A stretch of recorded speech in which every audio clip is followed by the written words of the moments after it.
Who's the boss? And no, I mean it. Who is that boss that we're standing in front of right now? We answer that question and more on this episode of the Escape Podcast for Star Wars: The Old Republic. Our broadcast astromech today is EPC 392. And playing alongside me is Seema. Hi, Seema. How's it going? Guess what, Max? What? The nightlife event is over. It is. It is over.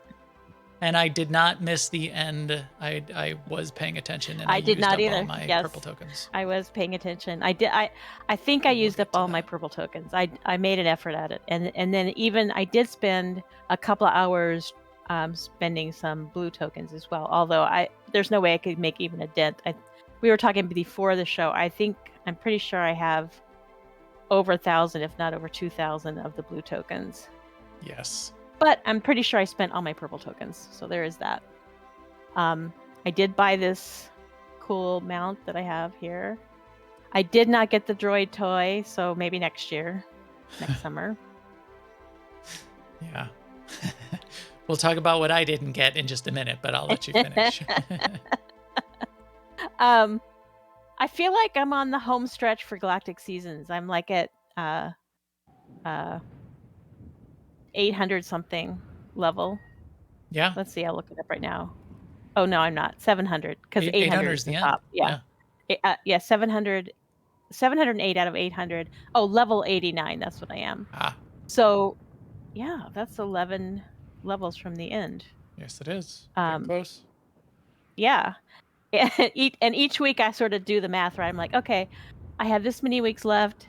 Now how few points can I get each week and still be on track? So now I'm down to like 20 points a week and I still should finish okay. So, I mean, 8 of those are just for logging in. So now I can do like, I don't know, 3 dailies a week.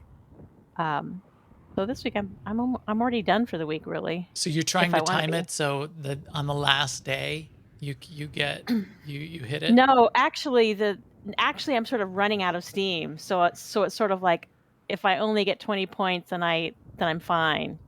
Yeah. Is more what I mean. Yeah. I spent a week or two doing that thing where you log into level 10 character so that you get the kill 75 on the capital or the home worlds. Mm-hmm. So I did that for a while, but this week I've been sort of aiming and not very successfully on getting the black hole one because I enjoy playing around a black hole, and I wasn't really enjoying killing 75 on capital worlds or home planets, even though it takes like 5 minutes. It's really quick. So I mean, I'm not complaining, but I get that. I do. And wouldn't it be amazing if you could do what you wanted to do? Yeah, right. Well, I mean, that would be amazing, but also I can do what I want to do. If I wanted to, I could just, at this point, I think I could pay to finish and I would get cartel coins back, right? So it's sort of like I'm past the point where it would actually cost me cartel points. Yeah. I'm not sure. But anyway, so Galactic Seasons, nightlife. We just came from our ops night where we went and did Duxon, which was fun because we could put on our real trinkets and our real relics, and the which ones I forgot to do, but that's okay. Yes. And we did a fun thing. I had given up on this, but we got that achievement. Velik helped us find the one book that everybody was missing. Right. So we got the achievement where you find the 4 books, and that means you don't have to go up the stairs. You can go right to the elevator. So if you don't know, there's a series of stairs. It's like 8 or 10 floors that you have to run up the stairs, like zigzag all the way up the stairs. And as you get to the top, your character gets more and more fatigued until by the time you get to the top, or if you're not careful, you just sort of grind to a halt. But now we can skip that altogether because we have this achievement. Which we all decided that we were a little bit disappointed in. Because we kind of like the stairs. I did read the codex entry for finishing the little achievement Zen, so we did that. Oh, we get a code breaker title for getting all the Oh, books and using the elevator shortcut, Merlin ooh. says. That's one of the voiceovers from Dachshund. Ooh. That the dialogue. We did a whole show about the dialogue Yeah, I of the love the Dachshund. dialogue in Dachshund. Still amazing. Actually, I do like I mean, of the two recent ones, I like Dachshund, for me, head and shoulders above, Gods from the Machine. Yeah, I like Dachshund a lot better than Gods, but I like Gods a lot better than a lot of the other ones. I still like Gods myself. I know a lot of people don't, and that's fine. There are a lot of really slow parts of Gods, and as we did it, we did it last week, or we did it on, when did we do it? We did it recently. I think it was last week, yeah. Last Thursday? Yeah, we did it Yeah. last Thursday. And I And did something I don't normally do, is I survived to the end of the Isaacs fight. a lot of us did. I think only like Yeah. one or two people died. Yeah, That that's right. was the most we ever had survive on the Isaacs explosion. Yeah, I never know where to actually stand to not die at the very end on that fight, so I still don't know, but at least I stood in the right place, Yes. Well, by accident. now you just need to randomly recreate that accident. Yeah, that's right. So anyway, how has your week been, Max? Fine. Actually, really good, because I used about 50 Emperor's tokens in the on Sunday and Monday for Nightlife to finish it off. So I did probably a total of 65 Emperor's tokens over the course of the event, and I got nothing, zero. I got blue. I got I probably have 2,000 Kingpin chips still left over, and plenty of golden certificates that I got out of it. But by the time I was, through like 40 of the 50 that I was doing on Monday, I was worried because Yeah. if I started like winning all the things, then I couldn't like prove that, then it would have like invalidated my bad luck streak. But Yeah, what do you still what do you stands. complain about then? Right. What would I whine about? I'd have to go back to whining about Tashi Station or something. It wouldn't be any fun at all. So I didn't get. No, I have Wraith mounts because you get those. I didn't get them off the Emperor's machine, but I have the Wraith mounts. I have like half a bank tab full of Wraith mounts. So I have all the things off of the blue machine except a Rodian. I never got a Rodian. Still don't have a Rodian. Don't have a Pigman. Don't have the Claw Droid. Don't have the glasses. So The Pigman now, because I forget if I actually won him or if I just bought him. yeah, there's a couple things I can go and buy because I have a big stack of golden certificates, and the vendors should be around in the Cartel Bazaar if no place else. So if you still have your golden certificates left over, even though Nightlife is done, that's a place where you can go and spend your well-earned golden certificates. Uncle Joe is the worst. That's that's from Willy Wonka, right? Where he dances around and sings the I Have a Golden Ticket song, and it wasn't his ticket. And he was laying in bed, not helping out around the house, making the mom slave over him for like 15 years. And then as soon as Charlie comes home with a golden ticket, he jumps out of bed and starts dancing around, says, I'm going to the Willy Wonka factory, see you suckers. Yeah, Uncle Joe's evil.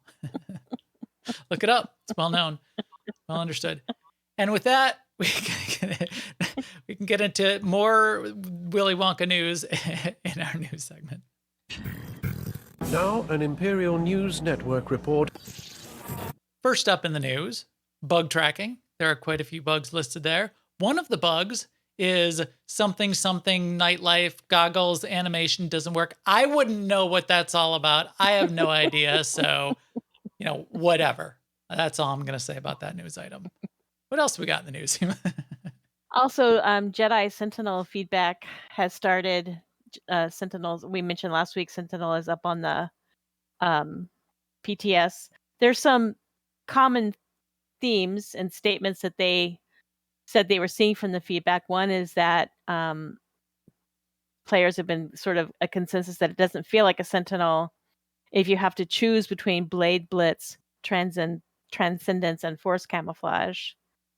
Also, the absence of Force Stasis and Awe was very noticeable, which I think that must be Force Stasis and Awe. I wonder if those are like the stuns and the interrupt.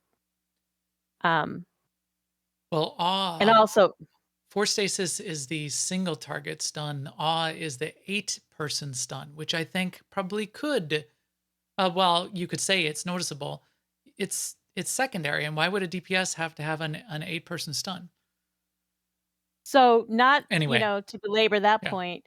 That was just they're talking about feedback that they gathered, and also there was a high feeling that mobility and speed are vital to a Sentinel, which is kind of what I've been saying. Not that I'm a Sentinel player, but what I love about my Sentinel, the way I say it is, what I love about my Sentinel is the Force Leap. So right. I figured that's what this comment is addressing that too. So anyway, still ongoing.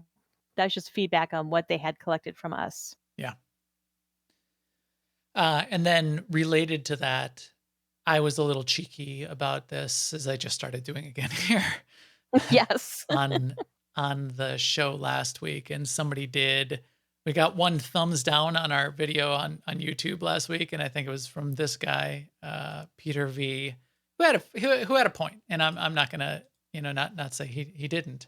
So I think he said, it was the part of the podcast where I was saying, in fact, I think I've got it queued up even. Here we go. That feedback, pretty interesting.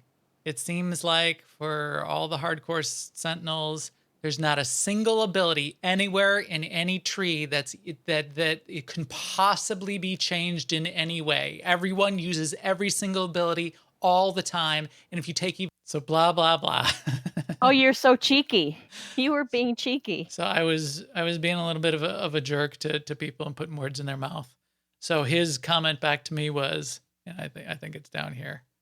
Every single ability, where did this come from? They're taking away 6 from my Sentinel on the PTS. These aren't redundant abilities. He's had most of them since he was 50 in 2012. It's like, have you played chess? I like this comment. Have you played chess without the knights and bishops because chess is too confusing for regular people? All right, I get what you're saying. And I get that I was sort of going a little bit too far there. My commentary back, though, and being a little bit more serious about it, was, yes, I'm being dramatic, but it raises the question about what the consensus is on being able to cull any abilities whatsoever. And I'm interested. All the players out there, Sentinel players out there, are you saying that there is not a single ability that could be culled out of your trees anywhere, that there is none? Because I went on and I said, say the devs want to add a few new abilities. Say they want to add 3 or 5. They want to add some really new cool stuff. Should they just continue to let abilities pile up? Should you end up with, in 10 years from now, should we end up with like 60 abilities that you need to put on your bars everywhere because you're going to use every single one of them?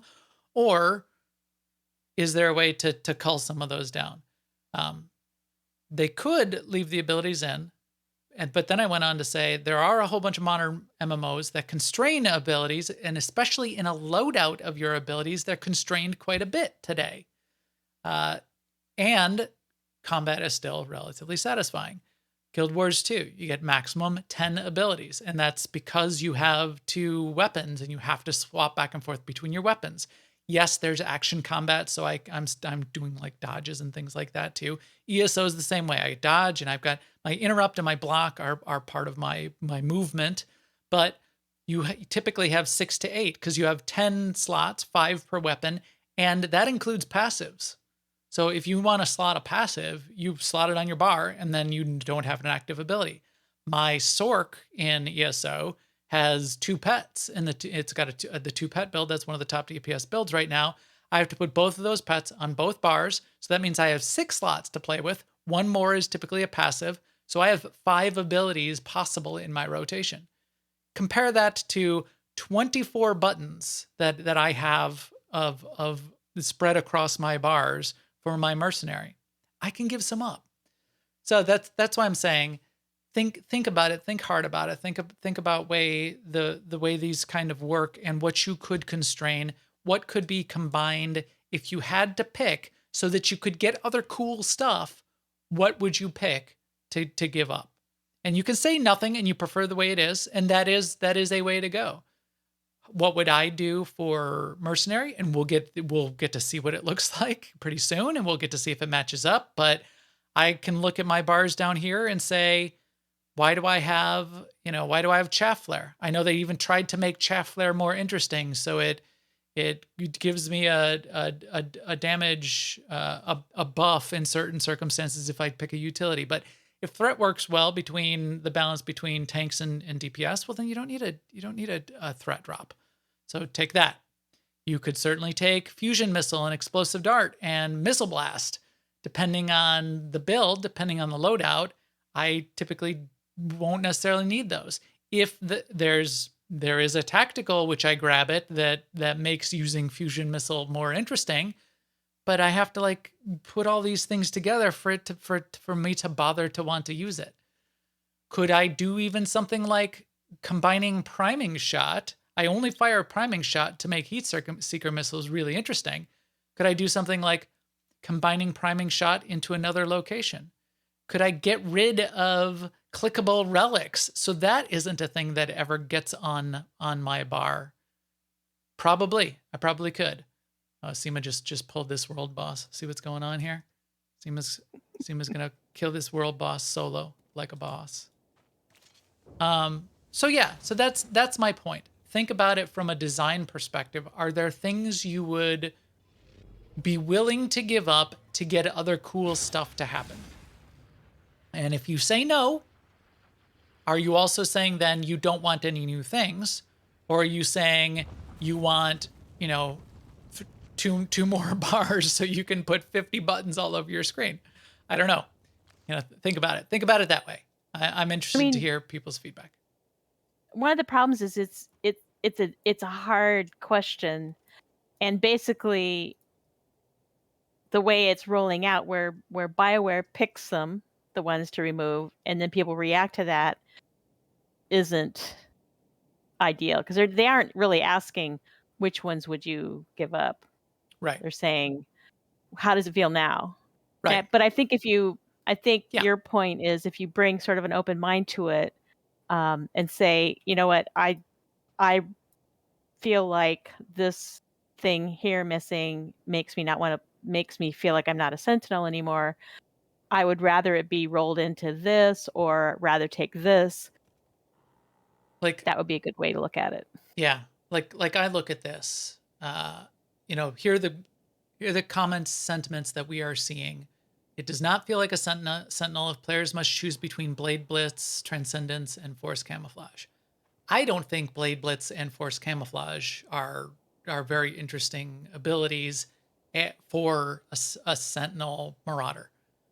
Blade Blitz, if say you got you cut your cooldown in half, or you got 0 cooldown for Force Leap, well then what do you need Blade Blitz for? Blade Blitz is weird as it stands anyway. I don't like using it. Maybe the pros out there can use it much better than I can.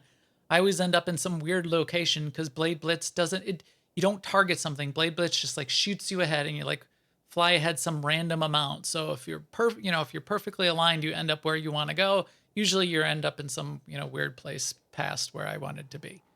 Force Camouflage, I get we've had it since the beginning. I get it's like a cool little extra thing.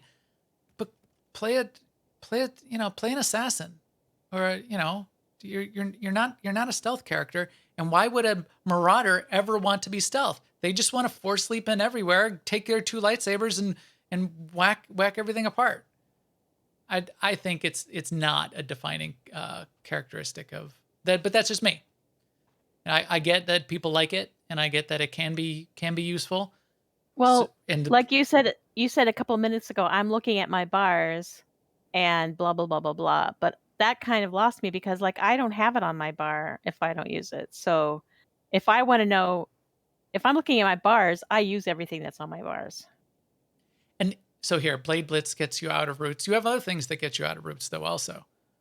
Blade Blitz allows you to evade strong attacks. Well, maybe you shouldn't be able to evade strong attacks. You're a marauder. You're up in somebody's face. You know, you tank it with your face if you're gonna tank it. So is it a class I get that it can be useful and you can like juke out of certain things because that's also an effect that it has. But I don't think it's class defining. But again, I get that there are interesting uses of all of the things. Otherwise, they wouldn't have put it in the game. So it's a lot of good discussion there in the chat room, and I'm interested to see more. I'm also interested to hear more about what they're going to do about this feedback, what they're going to do with the trade-offs, how loadouts are going to work, how often you're going to be able to change loadouts. If you can change the loadouts, well, I mean, you're definitely going to be able to change between like PvP and PvE. And then you could bring back Blade Blitz and Force Camouflage potentially, because in PvP you want to be able to do that extra evade, and you want to be able to have that little stealth for more evading, that kind of stuff. So maybe it's all going to work out, but I would be willing to give some stuff up to let the meta change a little bit and to get new things. I'm willing to make that. I'm willing to make that sacrifice. There are some sacrifices I'm willing to make. Your death and some of your abilities are sacrifices I'm willing to make. One of the things I like about combat in SWTOR, though, is that everybody has an interrupt. And in some games, some classes just don't have an interrupt. And if you have if interrupts are necessary, you got to make sure you bring with you certain classes. So chat room was just saying, yeah, no, I agree. I don't want to go there. Right. Chat room was just saying, waiting for the podcast the week after the bounty hunter stuff hits. Yes. Yeah. That'll be the real test of how dedicated I am to this philosophy. Well, that's kind of my point. That's why I said if it's on my buttons, then I'll miss it. But also, you bring up an interesting point about class defining. I'm not sure anything that's in the Merc Trooper healing book is class defining. Death from above, even as a healer. It's not in the healing book, though. It's in your healing book. Okay, so yes, they could take away. I also have rail shot, so they could take away rail shot and death from above. But I don't. No, but you're. I mean, but that's the point. But yeah, what's class defining for a Merc healer? You're right. I see what you're saying. This thing, the green dust on the floor. The trooper at least has the green beam, so that's kind of class defining. That's what gets you killed in PvP. Right, because it points. It's like a laser pointer to the thing you should kill. the green beam. I keep pulling the boss for commandos. Right. Commando healer. But yeah, new ability, heal from above. Yes, Zen. that would rule. That would be awesome. And that would be class defining. Damn it! Why did you have to say that? Now I want it too much. Okay. All right. In wrapping up the news, guild and community news this week, our schedules of Friday events continues this Friday. By the time you're hearing this voice, if I've just released it on Friday, or if you're live with us right now, tomorrow is Marcus doing the once a month hard mode ops night, open night for kind of training and experimenting and learning what it takes to do a hard mode operation if you've never done hard modes, veteran mode operations before. He calls it the hard mode ops night. That's why I keep saying hard mode. Everybody corrects me everywhere. I know that it's vet mode. So it's a vet mode ops night. There's still spots open, I believe, for tomorrow potentially. So sign up. He'll make it 16 if we've got 16 people. Otherwise, he'll keep it to 8. And I think they are doing. They're going to go to Gods from the Machine. They're going to do hard mode Tithe, and it might be some wiping, but you'll get to sort of learn a harder vet mode fight. And vet mode Tithe is kind of interesting. It's a good one. You do need to pay attention to a bunch of things going on, and the management of the ads and what they do around adding the rage stacks to Tithe is pretty interesting. And the graces and their 2 abilities and that kind of thing. Week after next will be an achievement night, and then the 4th Friday is Mega, our monthly epic guild activity. I don't know what it's going to be this month, but it'll be something epic, and it'll be monthly, and it'll be a guild activity. Shout out to the chat room. Hello to Sith Lord Brit, who I saw hanging out in AIE this week, so that is super cool. Hello to all of you out there in the chat room. Really appreciate the input and feedback and notes that you guys provide. And we will catch up with you after the show in the chat room, and we can talk a little bit more about why I am completely wrong in my views about loadouts and combat styles, which I'm sure I am. But now we are going to talk about... does anyone remember this? Well, the first thing I do is... Talk to corporate, approve memos, lead a workshop, remember birthdays. Lonely Island is the best. And Yeah, it is. Andy Samberg is the best. Like a boss. Yeah. So on Tuesday for our mandatory fun night, which is a night that we have once a week with the guild. It's an open fun night. We just do more casual things. Sometimes we do conquest-related activities. Sometimes we go and show people, new people to the game, things they might not have seen before. We are standing in front of a boss, like a boss, the R8X8 boss. When I say R8X8, the world boss, a lot of you out there, especially if you're newer to the game, might be saying, what's that? If I say... Hey, you ever killed Dread Pirate Carvoy? I don't even know how to say his name. Have you ever said Dread Pirate Carvoy? These might be bosses that you've never even heard of, and they're world bosses in the game. What we did is we did a tour of some of these various world bosses. So we're going to talk about right now. Talk about some of the more obscure world bosses that are out there. We pulled some of them just to pull them because, and knowing we wouldn't even kill the boss, just to see where they were, see what they looked like, see what the start of the fight looked like at least. So that was pretty cool. Yes, Xander. In fact, we have a character in our guild, a player whose Discord name and player name is Dread Pirate Roberts. So Dread Pirate Roberts, DP Roberts, was very excited to meet Dread Pirate Carvoy. But Dread Pirate Carvoy wiped the floor with us. But it's a very cool fight. So that's what we're going to get into. Of the bosses that we fought on Tuesday, Seema, what's your favorite? And maybe we can start with that, talking about that one first. Maybe the Revenite Walker on Yavin. I've always liked that fight. That is a good fight and a good boss. And not that hard. There's 2 ways to do it. I mean, not the way we do it. I have a video here from someone, so shout out to Nasser from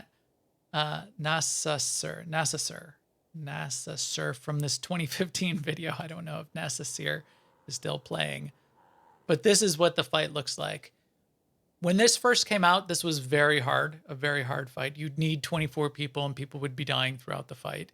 It's on Yavin, but it's an open world boss. It's just sitting out there in the middle of the map on a platform. You got to go across the bridges to get to it, but it's sitting out there sort of in the middle of the whole world map on Yavin. It's an Imperial Walker. It's a Revenite Walker, so it's, this is the Revan story. There's all the Revanites all over Yavin that are sort of like the Revan's army. The fun of this is the circle management and the many circles all over the place. So why did you like this one? Did you like the real way that we did it? Because back in the day, when it was new and we used to do it by the strat, I thought it had some interesting touches. Plus, I'm the sucker for a good knockback, and he's got one of the best knockbacks. He does have good knockbacks, and if you're not careful, you get knocked back off the platform into the water. You get knocked back to your death. You get knocked back onto the bridge. You get knocked back into big groups of ads that then come running into the group. Like the the tank will be at full health and then suddenly dead, and all the healers are like, "Where are you? I'll res you." I'm like, "No, you can't res him Right. because I know where he is." You can run back in this fight. So the chat was asking, is this the respawn and run back boss? A lot of the world bosses you can actually respawn and run back. Nightmare Pilgrim, you can respawn and run back. There are even tricks that we've come up with for respawning and running back as a group. But this boss that we're standing in front of, the droid, I think it's the ultimate respawn and run back boss, because that was Yes. actually like part of the strat for the longest time on Osis. Yeah, the Osis bosses. We'll talk about those in a second. But this boss, the other thing, if you're noticing here in this video, the other fun part of the real mechanic of this boss is those yellow circles. So the yellow circles, it's like a game of Pong. They just start bouncing back and forth across the platform. If you step in the circle, it freezes in place, turns red, and then drops an explosion on the ground. And what this group is not doing, which they should be doing, is they should be rooting those circles and then stepping out of them and keeping them off of like the healers and tanks in particular. So that's the kind of the real trick of this boss. Keep them away from the melee, basically. Like the healers can move around. Yeah, the healers could even be the healers can be doing it, yeah. But keep them, you got to keep them off the tank in particular, because the tank has got a lot of work to do. The tank has to worry about the knockbacks. The tank has to keep the walker pointed away from the group so it's not knocking back a whole bunch of people, that kind of stuff. There is a way to make this, to cheat on this boss. So the cheater method, so the first time we pulled, we did it the real way, and we got it down to like 20% with only 12 people. Yeah. Okay. And then it enraged. And we still fought it while it was enraged for a while. We probably could have killed it the regular way, even with our 12 people. So Merlin here in the chat room, the most awesome Merlin, who we're actually, I'm going to show some of your site tonight, Merlin. I hope you don't mind as usual. We'll talk about your boss guides, because you have Merlin SWTOR has got a great world boss page with a bunch of the world bosses. But right over here, right these two platforms on the stairs, right around the corner from where the boss spawns, you have the tanks stand with their back not to the cliffs, but on this side, and then you have the entire rest of the group, however many people you have with the healers and DPS, all standing right here on the other side of the stairs. A tank goes and grabs the walker and gets it to stand right in the middle on the stairs right here, and we did it that way, and we killed it. Yeah. I mean, that's how we do it nowadays. Right. But yeah. It is a little bit cheater, because then you don't get any circles. You don't get any of the bouncing yellow circles to worry about. So everyone that's over here just stands in one place, and it's not a problem. Barely an inconvenience. But that is a good world boss. I agree, Seema. Good call. But then you mentioned, and this will give me an opportunity to talk about the run back tricks. You mentioned Osis. Osis, with the bosses with the mostest. R8, X8, and the Killick World boss are the two Osis bosses. A lot of us that were around for when Osis first launched, and this was when we were all level 70, a lot of us killed these bosses at least once a week for a long time, for a couple months, because they were part of a weekly to kill both of the world bosses, these open world bosses, that gave you a currency to be able to get the higher end gear the highest gear that you could get at the time. So we were all highly incented to go off and do these bosses once a week. And there was a pretty coordinated effort across the servers and all the servers where people would just group up in public. No, it wasn't like guilds would get a group together to go do it. No, everyone would just come to the planet and which was actually pretty cool. In general chat on the planet, somebody would say X up for the world bosses, and you would type X in world chat, and they would form a group. And as long as they had a handful of healers and a couple tanks, and fill up the rest of the 24 with DPS, then you could do these bosses. Well, you could attempt the bosses. You would still get a lot of dying and wiping. This boss, the R8X8, I'm going to shoot it here. Pretty complicated. So this robot boss in particular is pretty complicated, and we experienced some of those complications, didn't we, Seema? Mm-hmm. What is your understanding of the strat? So, okay, my understanding of this strat is everybody yells at each other, and you die and run back over and over again until he's under 15% health, and then you don't run back. Right. You'll still die, but then you Yeah. stay as a corpse on the ground because you won't have time to run back. One little fun effect of this boss is when you start the fight, there's a shield on the boss for 15 seconds, and if the entire group does not do enough damage within those 15 seconds, the boss basically says, this isn't even a threat. I'm just going to pacify the wildlife. Everybody sort of gets stunned, and the boss resets and respawns. So you don't get to fight the boss unless you pass that first DPS check, and nobody dies during that. It's just a shield that's up. And that's when you say in ops, WTF, he's buggy as hell. What is wrong with this? What did you do? Who screwed up the boss? Because the other way to reset the boss is to have somebody run out of the gate here. And people had done that quite often in the middle of the fight when the fight's going good, and then the boss resets. And then you should get yelled at if you did that. But the fight starts. It's quite a deadly boss. It's got a big telegraphed effect, which is the incinerate. And the incinerate will kill, it's like a 45-degree conal effect. If it's facing the group, it'll insta-kill everybody except a tank that is using defensive cooldowns. There's the only people that can survive, and even then, tanks tended to die on this fight. The real trick of this fight is the boss also calls down these canisters and does these aerial bombardments. The canisters are fuel, and if the boss has extra fuel, the incinerate lasts longer and longer and longer and has more chance of killing people and the tanks. If you keep the fuel tanks away from the boss, then he doesn't get refueled, and the incinerate could be really short. It can just be a couple seconds. You can blow up the fuel tanks with the aerial bombardment. The aerial bombardments drop these puddles of fire, though, and if you drop a puddle of fire under the boss freaks out and starts running around the whole area and shooting everybody.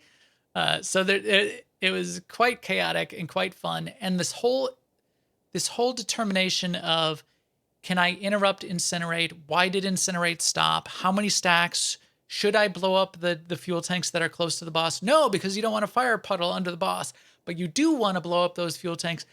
That whole strat was not very well understood, even while we were doing it. It was never well understood, ever, by anybody. There are a couple. I did find a post that broke it down pretty well on Reddit, and I guess Pretty controversial, though, how that all worked at the time, and people would just argue all the way through the fight, and then eventually he would die. Right. So, a couple tips on the Runback, and then another one that Merlin has.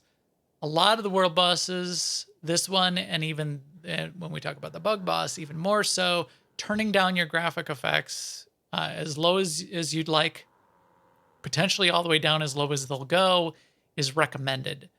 The bug boss on this planet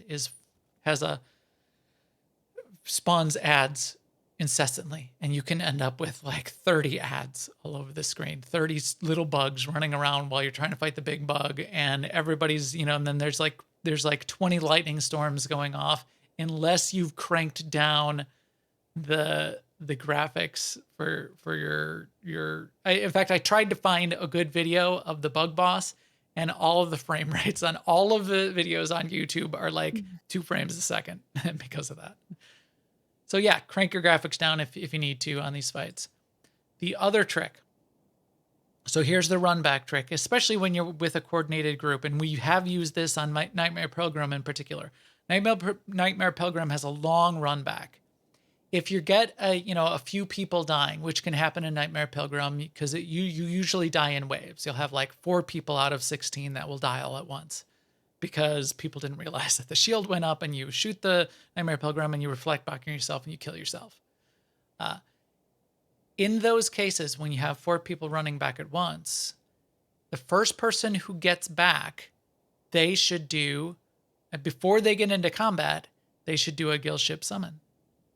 And then if they leave that summon up, if anyone else dies, that summon stays around for 60 seconds.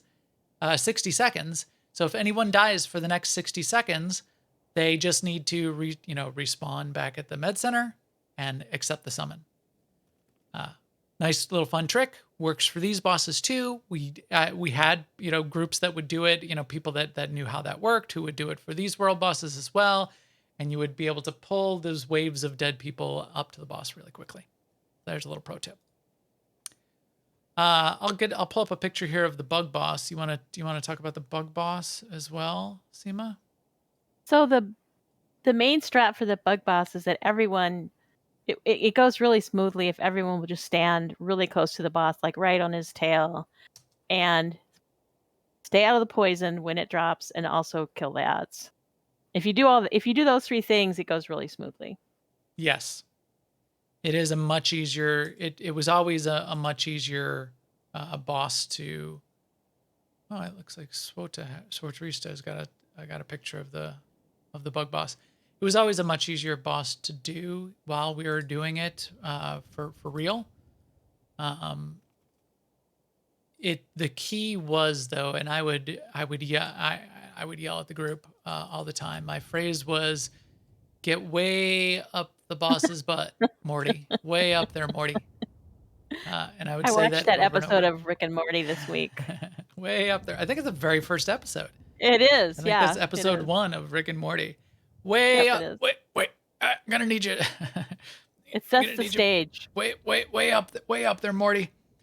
If everyone in the whole entire, except for the tanks, gets way up the boss's butt, it works great. Because then all the ads come to you, all of the group healing can go down. When you have people that don't do that, well, then you've got ads running all over the place. You don't get them AoE down in time. You end up with ads piling up. You'll end up with 50 ads by the end, and the group will wipe because there's too many ads. So get way up there, Morty. Way up the boss's butt on that one. That is a good one. What else we got? Well, we mentioned Dread Pirate Carvoy. Dread Pirate Carvoy is the Mech-Sha world boss. I am a huge fan of Mech-Sha, and I kind of really like this boss. It's difficult. We have killed it before. We didn't finish it on Tuesday. We don't go there very often. I'm not sure why. I guess because it's never really a conquest target, or it's not on the world boss quest thing. Well, I mean, none of these bosses are, but yeah. Right. And this is a hard boss too. You need 16 plus it's people. Really hard if you never go. Right. He's got some hard hitting abilities. You need to understand those abilities. You need to be able to be focusing the ads down. There's these big, like bigger than a person laser turrets that come up that you got to be able to manage. I just like the scenery. You're sort of like down here in the little alleyway on Mech-Sha, and one of the really cool things that I like when this fight starts is the stairways up the sides where you walk down. The stairways light on fire, so you're trapped down here. You can't run up the stairways to like kite the boss away or to try to get away from the turrets or something like that. It is kind of a tight place to fight, and there are big circles of fire on the ground, so that makes it a little bit more challenging than like a big, huge, wide open area to fight a world boss. But he's a Dread Pirate. You're just fighting him and his turrets. See, there's a big turret that popped up there on the side, and trying to keep the tanks alive. There's another kind of mechanic that I didn't even figure out. I forgot to look up, and I haven't looked it up now. It doesn't matter. You would look these up. This isn't a guide. But he's got this big kind of like telegraphed rail shot that's pointing at the tank. And I was tanking it, and I was like, what do I do with this? And I'm dead. That's kind of how that was working. So there's something you're supposed to do with that ability too. Otherwise, it's staying out of the fire and killing. Like, see, there it is. That you see those yellow arrows? Did somebody line of sight out of the? I don't know. Who knows? Just look at all this stuff that's going on. Someone knows. just not us. Not us. If we were really gonna do it, I would look it up. I would try to figure it out, but we wanted to just mostly see it. So we got them down to like 25, 75%. We got it for like first 20% down, and then we all wiped a couple times. We gave ourselves a limit because we just wanted to go see these fights. Nightmare Pilgrim, which we mentioned, I think that one goes without saying. That's probably a better known fight by people. That one is a 16-person fight. You want to typically have 16 people. Maybe you could do it with slightly less. You cannot do it with more. You get people above that limit will get locked out of the fight and not be able to do it. It's also a boss that you summon. So there's a blue marker on the planet of Voss where you go to fight the Nightmare Pilgrim, and you click it to summon that world boss, which is nice because then you don't have to hope that it's up. There are a lot of those open world bosses that just might not be around. Especially some of the planetary old school world bosses, kinds of things like that. But Nightmare Pilgrim is a real good one because it's an old school one. It's on one of the original, I think the Night Scythe Mount quest. You have to kill the Nightmare Pilgrim 3 times. You do need a little bit of coordination, but it's a very well understood fight. Because you are level synced to Voss, though, it's not a fight that you can outgear, which is interesting. So still now at 75, and probably forever, it will still be a challenging fight in a good way. So that's a good one. I wanted to get to this next series of 3 bosses, which I think are all a really good series. The first boss being the easiest, most accessible, and fun one. Let's start with that and talk to us. In fact, let's go there, and maybe we'll track him down while we're talking. Tell me about Dreadtooth. Tell me a story about Dreadtooth, Seema. So Dreadtooth is in Section X, and he wanders very slowly around. And he's a world boss, so you kill him for world boss reasons. But he also has 2 very special drops. One is a helm and one is an amulet, but the helm comes in later for the next boss that we're going to talk about. Yeah. But the Dreadtooth fight is very accessible, so you can go there with your group. It's an outdoor world boss. It's not a lair boss, and he has to be up. And I know I keep saying this, but back in the day, there was a lot of competition for him because guilds had to kill him multiple times before they could get to these other 2 bosses that we're going to talk about. Yes. And he's fun. And, there's actually 3 special drops. What's the 3rd special drop, Seema? That's really important. The essence or whatever it's called, the dreadful essence. Yeah, okay, yeah, that too. I forgot about that. The dreadful essence. Oh, there's a pet. 4th. The pet. I was wondering why you had that. Yeah, weird it's a Seema. pet. It's a Seema special. Right, Dreadtooth. Dreadtooth. Dreadtooth. DWEDTOOF. The Dreadtooth pet, which is a mini version of Dreadtooth, the boss, which is hilarious that they put that in and called it that, which I really like. But here he is. He does a lap around the center of the map here. He just sort of loops in this area. Usually prefer to fight him on this side of the platform in sort of like the big tiled open area. He's got a big knockback for the tanks, so the tanks put their back against the wall. He has a stacking buff on him, and that buff is called Dreadful Resurgence. Dreadful Resurgence starts at 1 stack and goes up to 10 stacks. You need to actively increase the stacks, though. Every time you kill Dreadtooth, he drops a vial of something called Dreadful Essence.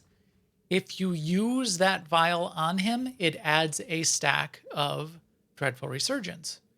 You can kill Dreadtooth at any levels between 1 and 10 levels of Dreadful Resurgence on Dreadtooth. Killing him at level 1 is the easiest. You can do this probably with a group of 8 people. An 8, relatively casual. He still hits hard, and you still got to pay attention and know how to do it, and try your best. As you stack up the stacks, though, it gets harder and harder and harder.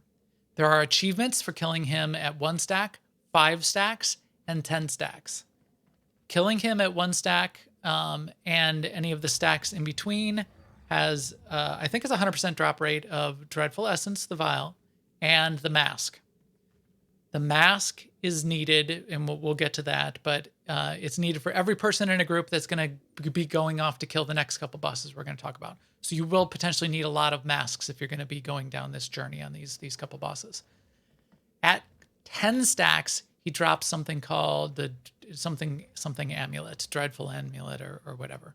That's a very important object for this next chain of secret bosses world bosses that we're gonna talk about as well. But yeah, so kind of cool boss. He's often up. He's got these. Oh, Merlin says there's an achievement for 3 stacks as well. Yeah, there is. Sorry, I was gazing at my pet. So open world achievement. Somebody you can go and poke and check out and go and visit on a regular basis. And you got this mask and this amulet and the vials. Things get interesting anytime you kill them. That's interesting stuff to see. So Dreadtooth leads to what, Seema? Dreadtooth leads to Dreadful. Oh yeah, the Dreadful entity who can be found in Vet Mode, Terror from Beyond after the first boss. So this is a chain of bosses. That amulet that we mentioned just now for Dreadtooth, that amulet is required for summoning this next. It's a world boss, but it's in an operation. It's in a secret location in an operation. So it's a little. I mean, yeah, call it a special boss. Yeah, special boss, special boss, secret boss is something like that. So here I am on Merlin's SWTOR guide's site. Merlin has a nice. Make sure I'm not going to stand in the path of Dreadtooth there. We're okay. Not going to get killed by Dreadtooth. So this getting that amulet is required for summoning the Dreadful entity in the Terror from Beyond Vet Mode operation. So after you clear up through, I think you only need to clear the first 2 bosses. Technically, I don't think you have to go and even clear the council because it appears before that. But you do need to at least kill the first 2 bosses, I believe, or maybe just the first boss. Let's see. What is? Are you talking about in Terror from Beyond? You need to kill the first boss. Just the first boss. Yeah. Okay. I'm blanking because on. You go under the bridge that leads to the council, which is the second boss. You just go under that bridge and into the cave to summon him. You need an amulet. An amulet is required to be able to summon him, and it consumes the amulet when you summon the Dreadful entity.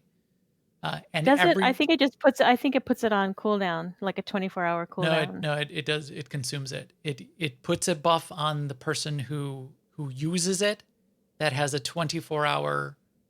Then they need to use that in the cave to summon within 24 hours, or that buff goes away. And it consumes it. So when we did the Dreadful entity kill, we made sure to have 2 amulets on hand because it consumes it. If you wipe, it's gone. You need another amulet to summon again. I don't think it consumes it. And Merlin's saying it too. Oh, it does not consume it? Right. If you get it within 2 hours, like you've just come from Dreadtooth, you can. Oh, it just puts it on cooldown. That's why we had to. Okay. And you can trade it to another player after you use it too. It does not consume it.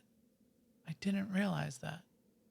So it must have. I just may have been confusing the mechanic of the 24-hour cooldown. And that's why it's still useful to potentially have a couple of them. Okay. Yeah. Got it. That Can't makes a lot of hurt. sense. So we did bring 2 when we did this because we wanted to make sure we had another try if we were gonna have problems with it. So yeah, here's the location. It's in this cave here that's down under the bridge. As you fight this boss, you basically end up needing to drag the boss through half of the whole operation back almost to the as far as you can go back to the start. So here it is. It's this big swirling. It looks like the thing that you loot after you kill the Terror from Beyond. It's that swirling vortex with the cubes swirling around it, which is kind of cool. And then if you kill the dreadful entity, what happens? You get another piece of loot. Yeah, you get a drop from him called Dreadful Orb, which allows you to summon the hateful entity, which can be found in Nightmare, Scum and Villainy. So I'm probably guessing that orb doesn't get consumed but goes on a cooldown also. This is a boss I have not done. I think I did that fight one time, so I don't know about the orb. I mean, I did it several times, but I think I killed him one time. But someone else was managing all the orb stuff, so I don't know that answer to that one. Dreadful orb drops from dreadful entity. They don't. Merlin doesn't say here if it's got a cooldown off of that one. This is Nightmare. That's a rough fight. And you got to kill at least 2 bosses. Yeah, you got to kill the first 2 bosses on Nightmare in Scum and Villainy. And then this is basically a Nightmare level hateful entity fight in the Scum and the Villainy. It's another, so this is where it is, hateful presence. Again, you're going to be kiting the boss around back through a whole bunch of the operation. It gets a little crazy.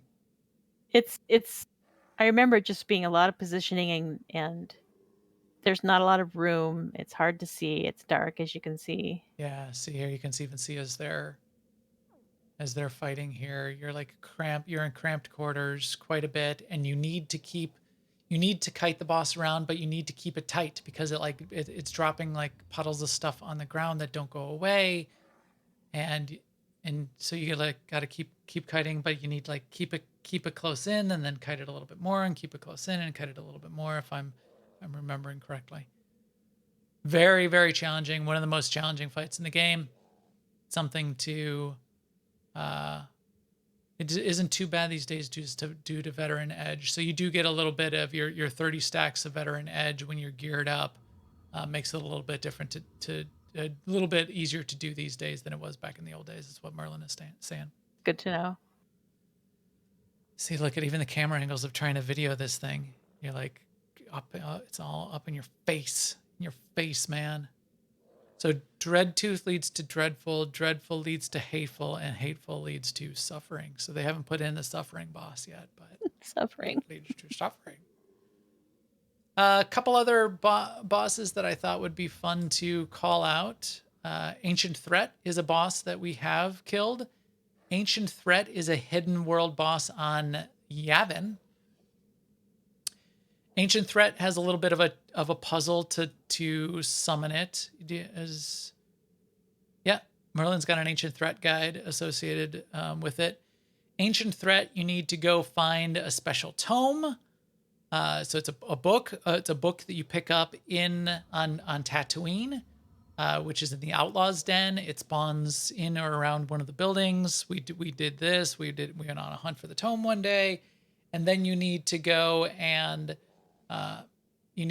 locate the 4 Sith spirits that are wandering through the tunnels on Yavin, and then you can go and then you with the buffs from those spirits, you go and get the Sith talismans. I think you aggro those. Forgot exactly what we did. Yeah, Tulak Horde. You need to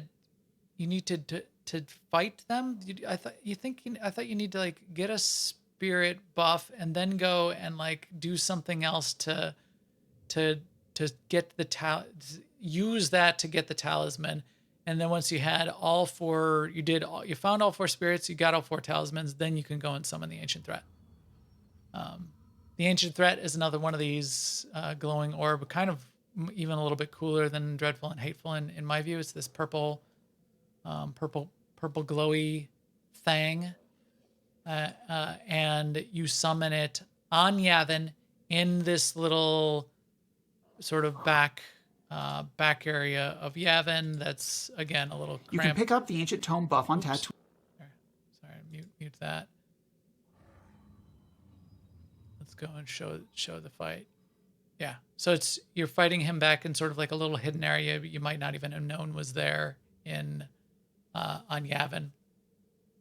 You summon this purple orb thing, a bunch of circles on the ground, relatively challenging fight, but a fun one as well.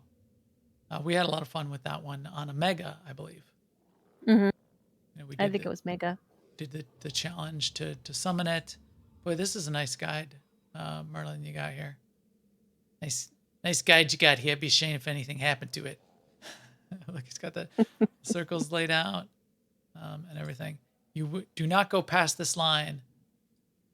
I think it'll reset the fight.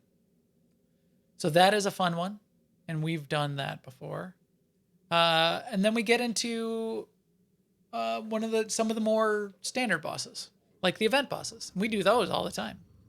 So most of the event bosses are lair bosses. What's your favorite of the event bosses, Seema? Oh, Xeno. Xeno? Yeah. I don't know. Mine might be Eyeless. So the two main lair bosses for the events are for the Gree event is got the Xeno Analyst fight that's up in the Grey Secant. That is a really good fight. That's probably that's my preferred fight. For boss models, the Eyeless I know has a better butt. Yeah. Eyeless has a superior glutamus intergluteal cleft. Yes.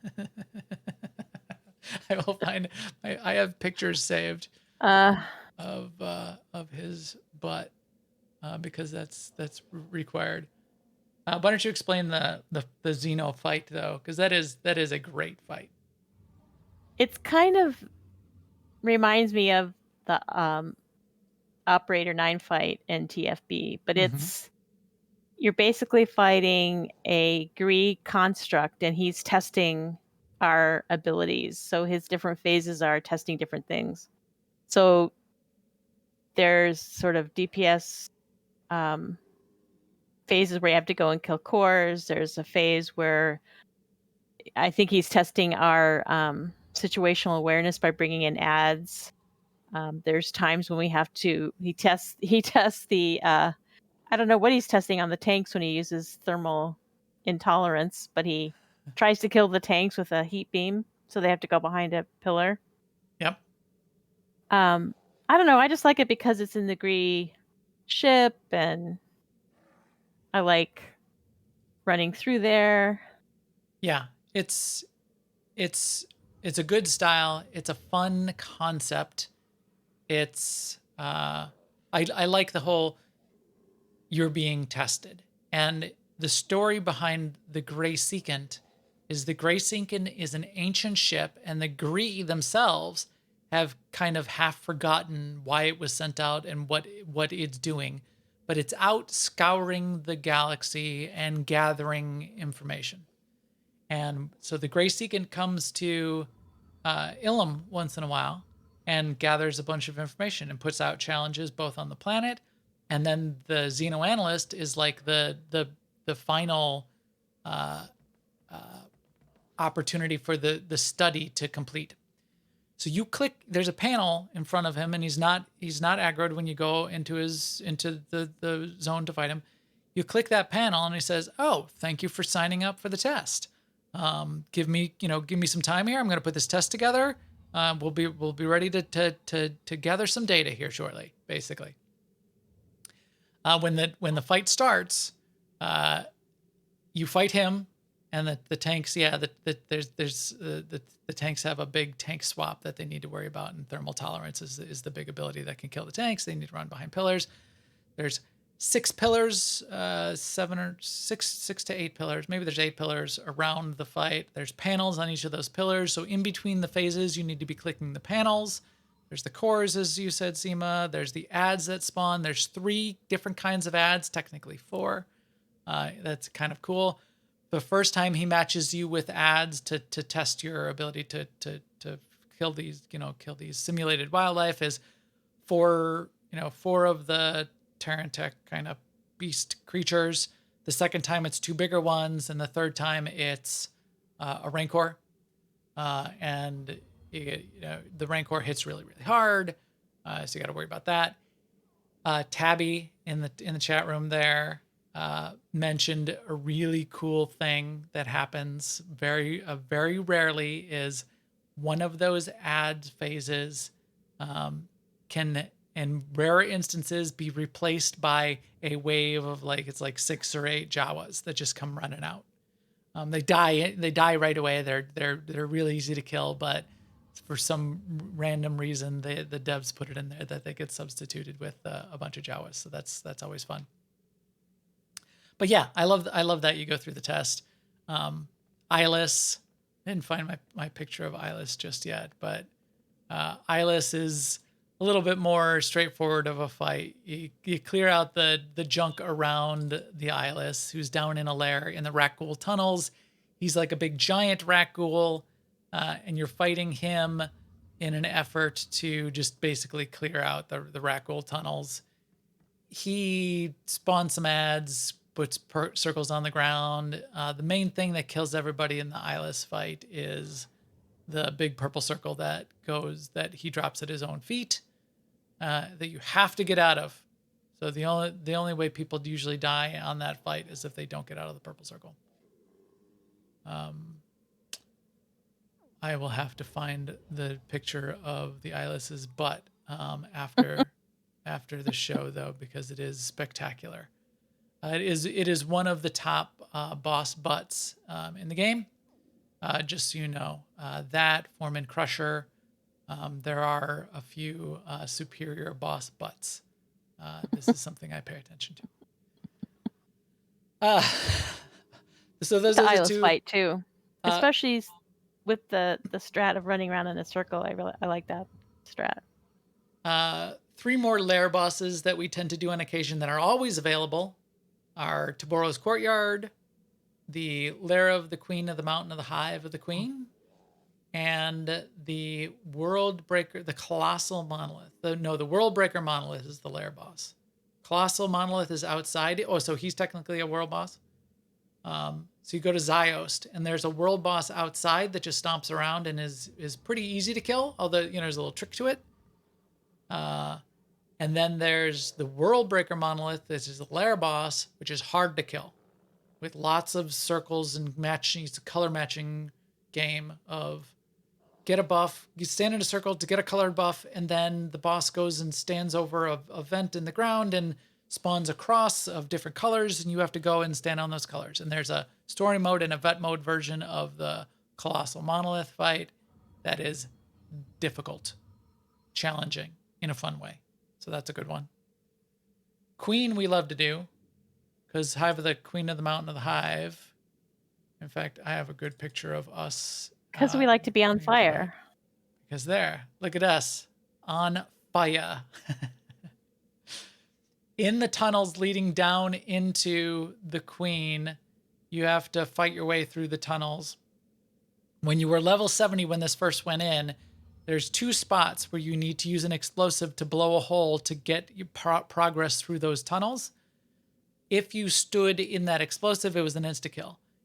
At level 75, with your fully geared in 306 gear, everyone pretty much has enough health to survive that explosion. However, the animation of you being on fire doesn't go away. So you stay on fire the rest of the time until you leave the instance. So you can see here, poor Albus didn't get caught in the blast. We had our entire group that was on fire here down in those tunnels. Fun fight on story mode there. very challenging fight in a good way on veteran mode. That fight on veteran mode has this really interesting mechanic where there is an interrupt that needs to go off within like Oh yeah. you get like a 5-second window to get the interrupt, but it's not a 5-second cast. It's 10 seconds after a 15-second cast that is when your 5-second window starts to interrupt the guards. It's quite interesting and quite challenging. So it's not as easy as you see a cast go off and you interrupt. You interrupt at that point. You need to wait because you need to interrupt by towards the end, so it doesn't come off cooldown before it does its execute. Kind of a cool thing there. And what did I say with the last one? It was Taboro's Courtyard. Probably much more well understood. We do that quite often. Taboro's Courtyard is a nice. I don't know why, but I never get tired of Taboro's Courtyard. I guess because it's just brief. It's so brief. You can't even get tired of it. You just go. Let's go. We got 5 minutes. Let's go do Taboro's Courtyard. Yep. The key to Taboro's Courtyard is the pleasure speeder music transceiver that drops. If you get that in your inventory at the end of the fight, you lose. That's right. That is the key to that fight, and that's how even we if play. even if you completely pass on it, if you're too slow in looting the boss, you'll still get it because everyone else will have passed on it. Yes. So your first trick is you need to pass. Don't greed on it. Pass on it. The second trick is you need to loot your personal loot as quick as you can because you still get personal loot off the boss. So yes, right. somebody will get it. If you greed on it, if you greed on it, you will get it. Yes. Well, with us, because we know what we're doing. If you need on it, you will certainly get it. And then you will learn because we will laugh at you because you got the log out and quit game and don't get your personal loot. That would be a pro move. That would also work. Yes. Which then leads us to the rest of the regular world bosses. Oh, we skipped one other Gree boss. There's 2 more Gree bosses that are open world Gree bosses instead of the Xeno Analyst. They're in the cave. There's the Worm boss and the Wampa boss. I wish they would put those on a shorter respawn timer because they are only up during the event and people need to kill them often and want to kill them, and they have a long respawn timer. I wish they would shorten the respawn timer on those 2. But it's the Wampa and the Worm. They're pretty easy to kill. They're fun to kill. I wish they would be up more often. Yeah, I mean, we end up not doing them that often because we do it on a Tuesday for one. Yeah, and so there's a lot of competition for them, and they're always down, and it takes them a long time to spawn. So, yeah, a shorter spawn timer would help us for sure, and I'm sure we're not the only ones. Speaking of shorter spawn timer, once you start thinking about the regular world bosses that are out there, like the Primal Destroyer and the 2 bosses on Hoth, a bunch of those regular world bosses, a handful of them, now have very short respawn timers these days because they were changed for the Feast of Prosperity. They were part of the quests for Feast of Prosperity because you needed ingredients off of them. So the devs really shortened their respawn timer because people needed to be going there and killing them often to get the ingredients. So you can kill Primal Destroyer, and if you're not careful and you're standing around after you've looted Primal Destroyer, before the corpse decays, it will respawn. Spawn right on your head, yeah. So which is awesome. If you remember the days when you would go to Velsavis and check all the instances and there would be no Primal Destroyer. So right. So if you need to kill Primal Destroyer for one of the Aratech mount quests, you can kill it as many times as you want. No problems. Barely an inconvenience these days. Same with Snowblind and Gargath on Hoth. Those respawn quickly as well. Well, at least Snowblind does. I don't remember if I think Gargath might not. Snowblind does because he was one of the ingredient bosses. And then there's the rest of the world bosses, the regular ones that are out there. Grandfather there's also on Balmoral. There's also Lucky on Corellia because Lucky is its own thing special too. One. See, there's so many out there. Lucky's kind of a special one. He came in with the Dread Seed line, that was part of the when McKeb went in, the Seeker Droid and the Dreadseed questline went in, which was sort of a side thing outside of the Rise of the Hutt cartel. Lucky is a corrupted Rancor on Corellia, and that one's got a cool thing where if you get killed by Lucky, you get a title that's the unlucky. If you kill Lucky, you get a title that says you're lucky. So that's fun. And But so you can have them both on at the same time, so you could be like Lucky Seema, the unlucky. yes, which Seema does quite often. I notice you like that combo. I also like worm food. Worm food is quite good. And then go grab some friends and go kill world bosses all over the place. Go to Droman Kos and kill the first. Go to Belmora and kill Grandfather. Go to Voss's Nightmare Pilgrim, but they're all over. Tatooine and what's his name out in the desert. A lot of those old school world bosses are summoned. So there's a blue glowing thing on the ground. And if you're new to the game and you see blue glowing things, 99% of the time they are a lore object. But that extra 1% of the time, it's a world boss that's going to pop out of the ground and kill you. Right. And you never know. And I think the first one that ever got me was Terrace. When at game launch, I'm walking around on Terrace and I'm killing rat ghouls and I'm like, oh, lore object, look at this thing. I'm dead. What just happened? I don't even know what's happened. Where'd they go? Where'd who go? I don't know. I'm dead. I'm at the med center. Yeah. So there's our rundown. Bunch of world bosses. Out of all of those then that we just mentioned, Seema, what would you say is your favorite? Oh my gosh. I know that's really hard and I just sprung that on you. I'll think of mine too. And if I think of mine first, I will say it. Well, like I say, I like Xeno, but yeah, the outdoor bosses, the two on Osis when we were doing them regularly before the currency, it made such a weirdly rewarding and happy community of the whole everyone on Osis that was actually kind of a cool experience. It's not that way anymore because it's the wave of people have moved on. It's nobody's goal anymore, but yeah, that was one of the only times in this game where the world boss thing really worked for me and I thought was fun. Yeah. I would, here we are standing in front of Dreadtooth. I really do kind of like Dreadtooth because it's always significant to kill Dreadtooth because you're still getting like the dreadful essence. You can potentially get the pet. You can, of course, I really like. Well, now I like the eyeless because I finally got the Rackling off of the eyeless. That's another thing. So the eyeless drops the rare currency to be able to buy like the infected mount or the infected Kowakian monkey lizard, and very rarely it can drop a Rackling. And it's one of like the 6 or 7 of the set of Racklings, and you need all 6 of the Racklings to get the Lord of the Racklings achievement.